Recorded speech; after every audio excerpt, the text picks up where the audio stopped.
ақырын тендермен айналысып жүрмін.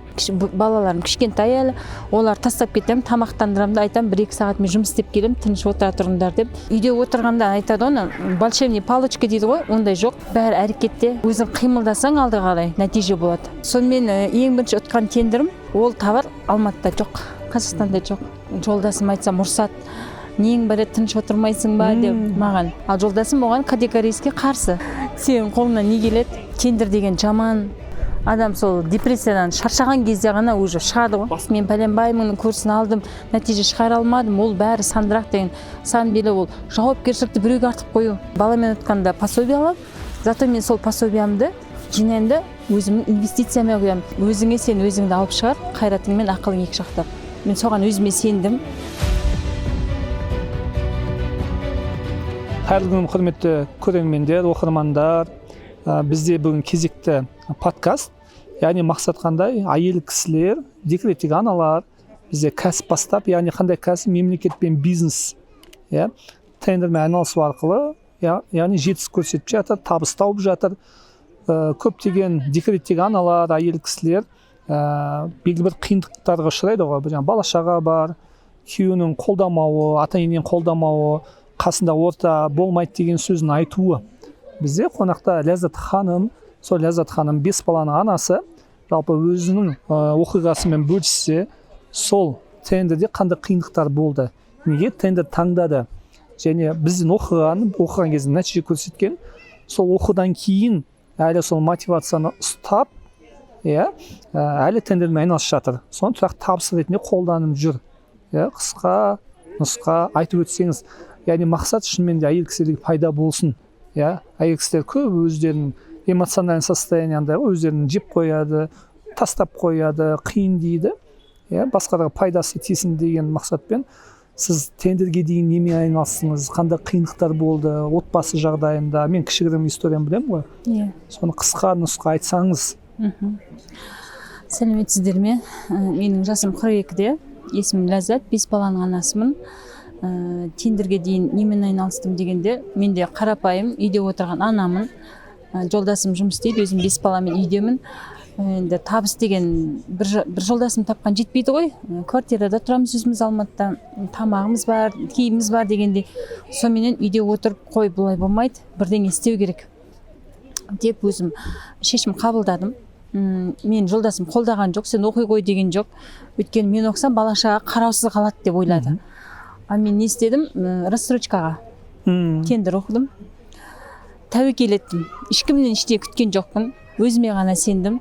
Өйткені айтады ғана, Абай атамыздың сөз бар ғой, өзіңе сен өзіңді алып шығар, қайратың мен ақылың екі жақтап. Мен соған өзіме сендім. Білімім бар, шүкір Аллаға. Ноутбукты ашуды, жаңа нені білеміз, оқуды, көз ашық адамдарымыз ғой. Сонымен тәуекел еттім де бастап кеттім. Сіздің курсыңызды алдым, оған дейін тендерді былай оқып жүрдім. Сонымен ең бірінші ұтқан тендерім 178 мың теңге ма болды. Ол товар Алматыда жоқ, Қазақстанда жоқ. Не істеймін, уайым болды әлгі. Жолдасым айтсам ұрсады. Нең бар еді, тыныш отырмайсың ба деп маған. Яғни көп адамда орнатың нәрсе. Сол бірінші маған сол болды. Тыныш отырмайсың ба, нең бар еді деп. Содан мен жоқ тәуекел еттім. Сіздер маған үйреткенсіздер Қытаймен қалай жұмыс істеу керекті. Мен сразу Қытайға шықтым. Мен Алматыдан таппай жүрген товарым Қытайда толып тұр екен.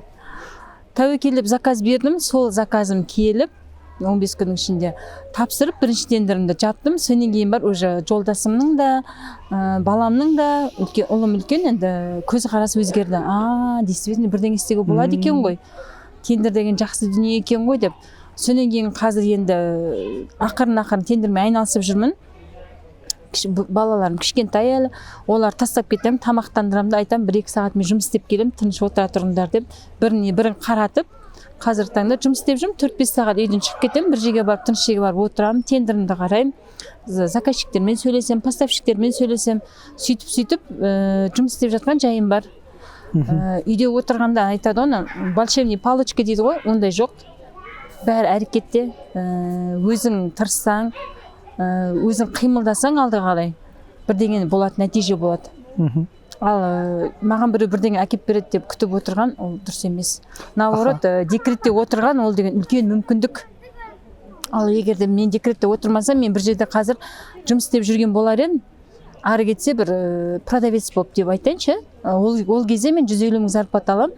Еще мен біреуге бағынышты боламын. Қай кезде ол? Жалпы айтып жатырмын да. Иә, мен декретке дейін солай жұмыс істедім ғой. Продавец болып істедім. Хоть мен негізгі мамандығым мұғалім болса да, мұғалімнің ішінде музыкантпын. Ал жолдасым оған категорически қарсы. Менің өлең айтып жүргеніме. Жарайды, енді алыспайсың ғой. Сонымен продавец болсақ, продавец болып істейік деп істеп жүрдім жұмысымда. Ол жерде менде бастық бар. Ананы өйтпе, мынаны бүйтпе дейді. Барлығы зат шектеулі. Біреуге бағыныштымын. Біреудің зарплатасына қарап күн көріп отырмын. Ал мына тендердағы бір плюсы, өзіңе өзің бастықсың. Қалаған кезіңде тендеріңді қарайсың, қалаған кезінде балалардың жанында бола аласың, ешкімге тәуелді емессің, самое главное. Ақшаңды тауып жатсың, бала-шағаң жаныңда. Ең бірінші курста рассрочка сатып алдыңыз, иә, курсты бастадыңыз, күйеуіңіз қарсы болды. Қандай сөздер айтты, мысалы? Ой, тыныш отыр. Сенің қолыңнан не келеді? Өйткені тендер деген жаман. Осы уақытқа соны ассоциация қалыптасқан ғой, тендерді елдер өйтіп қапты, бүйтіп қапты деп ше. Сонымен мен жоқ, әр нәрсенің жаман жағын көрсең көре бересің, жақсы жағын да көру керек қой. Иә. Сонымен мен тырыстым жақсы жағын қарауға, табыс табуға. Өйткені мен ешкімге тәуелді болғым келген жоқ.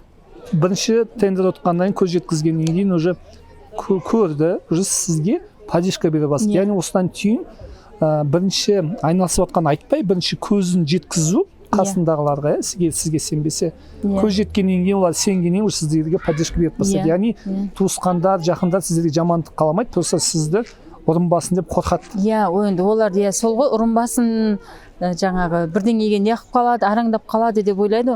Самом деле тәуекел жасаған жақсы екен. Яғни жолдасың сізге демеу беріп жатыр ма, сізге тендерді орындау? Қазіргі таңда енді мен бірдеңе ұттым десем, барынша тырысады. Көмектесуге, табуға, сұрастыруға. Мысалы, мен осы жақта отырып, жан жақта Ақтау, Өзен жақтарда мен зат ұтып аламын да. Енді соны жеткізу керек деген кезде мен жолдасыма айтамын, маған тауып берші. Міне, тауып берші деп. Яғни семейный бизнес. Жолдасымның өзі грузовоймен ары бері жүк тасиды.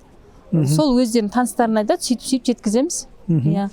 Айтады, бір бас жақсы, екі бас одан да жақсы деп ақылдасып отырып істейміз. Көп риза болғаным, шынымен егер де бизнесте жолдасы да әйелде бірге болса, бір-бірін демеу берсе күшті болады екен. Енді мынандай кеңес. Сол әйел кісілерге күйеу қолдамаса, ата-енесі қолдамаса, қарсы болса, подножка істеп жатса, қандай кеңес бересіз? Оларға не істеу керек? Күйеуін тыңдамай, ата-енесін тыңдамай бизнес айналысып кету керек па, болмаса бір какой-то даналық қолдану керек па? Енді қалай айтсам екен, жоқ, оларды тыңдамай шығып кет деп тағы айта алмайсың. Өйткені отбасында конфликт болуы мүмкін. Қалай істейді? Ақырын үндемей өзі істей беру керек. Нәтиже шығарғанға дейін өзі істей беру керек. Нәтиже шыққан кезде ол өздері көз жетеді. Действительно дұрыс жолда келеді. Егер нәтиже шыға алмай қалады. Ал шыға алмаған кезде, значит ол оныкі емес, басқа да жолдары бар.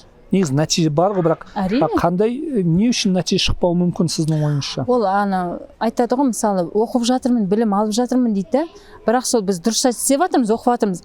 Бірақ дұрыс затты дұрыс істеп жатырмыз ба? Сол сұрақ қой. Алған білімді дұрыс қолдану керек. Қолдана білу керек. Дұрыс қолданса нәтиже болады. Барамыз, келеміз, білім аламыз, бірақ самом деле біз оны практикада пайдаланып жатырмыз ба? Соған көп нәрсе соған байланысты. Кінәні біреуге артпау керек. Мен пәленбаймын курсын алдым, нәтиже шығара алмадым, ол бәрі сандырақ деген. Самом деле ол жауапкершілікті біреуге артып қою. Жауапкершілікті адам өзіне алу керек. Мен дұрыс істеп жүрмін ба деп адам өзіне жиі сұрақ қою керек. Сол кезде нәтиже шығарады. Енді мынандай нәрсе байқаймын, именно әйел кісілерде байқалынады. Тендер оқиды, оқығаннан кейін бір-екі тендер ұтады, оқуды біткеннен кейін өшіп қалады. Бала шағасы бар, ата-енесі бар, күйеуі бар, қоя қойшы дей ма, білмеймін ғой. Өзі өшіп қалады. Солар не істеу керек, сондай кісілер?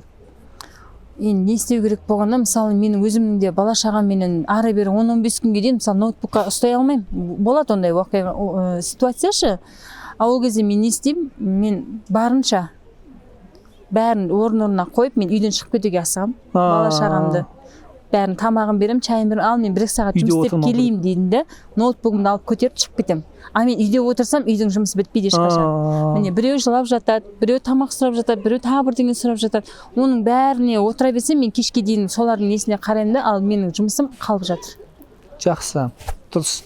Яғни осыдан түйін қолдан келгенше үйде отырмау керек. Үйде отыру керек, бірақ уақытты тиімді пайдалана білу керек. Уақытты тиімді пайдалану керек екен. Уақытты тиімді пайдалана білу керек. Белгілі бір уақытта үйдің шаруаны тез бітіріп тастады. Уақыт болса, үйден кетіп қалып басқа жерде тыныш жерде жұмыс істеп, 2 сағат уақыт бөліп тендерге қатысып ұтуға болады. Ұтуға болады. А мен не істеймін? Мен таңертең мысалы тамақ шайын берем, уже үйімді реттеп қойып, кешкі тамақтың қамын жасаймын. Кешке уже тамақ дайындыру керек. Мен түстен кейін уже мен үйден шығып кетемін 4-5-те. 4-5-ке дейін келуге тырысамын. Тамағым да дайын, үйімде бала шағам қараулы. Мен солай істеймін. Жақсы, керемет. Күшті болды деп ойлаймын, жалпы. Біраз өзіме түйін түсіндім осы жақтан. Яғни кімде бала шағасы бар, егер күйеуі түсінбесе, ата-енесі түсінбесе, оған сәл қиындау болады екен. Бірақ қиындау болады. Яғни оны жеңіп шығу үшін біріншіден сылтау бол, білімді дұрыс алу керек, соны дұрыстап қолдану керек. Дұрыстапты дұрыс пайдалану керек. Басында түсінбейді. Күйеуі, ата-енесі түсінбейді, бала шаға түсінбеуі мүмкін, туысқандары түсінбеуі мүмкін. Ешкімге айтпай, 1-2 тендерге қатысып нәтиже шығарғаннан кейін содан кейін айтса. Егер де 1-2 нәтиже көрсете алмаса, значит ол өзі инструмент жөнінде қолданбады. Дұрыс айтасың. Сол бала шағасы болса бәрі қиын болады екен, бірақ уақытты осы жерде жөндеп қолдана білу керек. Тағы бір айта кетейін, жаңа айтып жатырмын ғой, мен рассрочкаға алдым депші. Менде көп көрерменде сұрақ болуы мүмкін, қалай төледі деген. Енді мен сразу нәтиже шығып кеткен жоқпын ғой. Мен айтсам, оны пособиядан төледім. Пособиядан төледім. Өйткені мен үйде отырғанда маған айтып мүмкіндік деген себебім, өйткені мен баламен отқанда пособия аламын.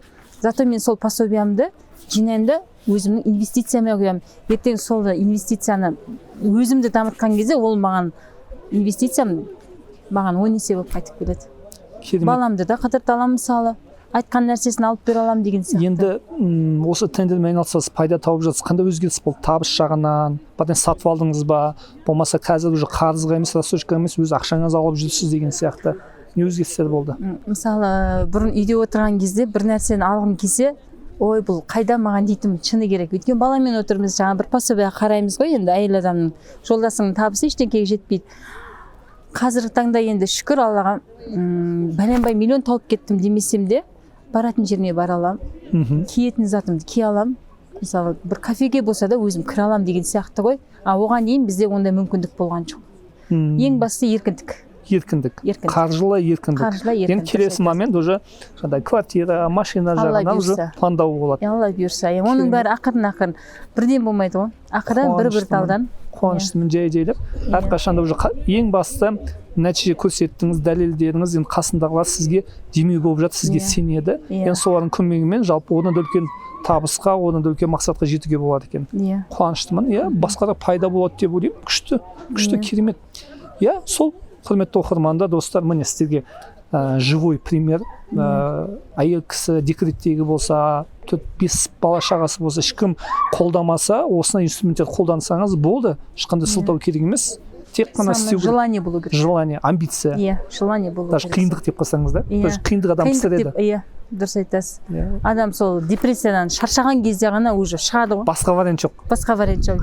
Не өсесің, не өшесің. Дұрыс, әдемі сөз, керемет сөз. Күшті. Рахмет, сол. Ендеше жақсы, пайда алдыңыздар. Лайк басыңыздар, комментарий жазыңыздар. Каналға тіркеліп қойыңыздар. Қорықпаңыздар, тендер деген қорқынышты дүние емес. Мен істеп жатсам, 5 баламен сіздің қолыңыздан вообще келеді. Жақсы, керемет. Рахмет. Сау болыңыз.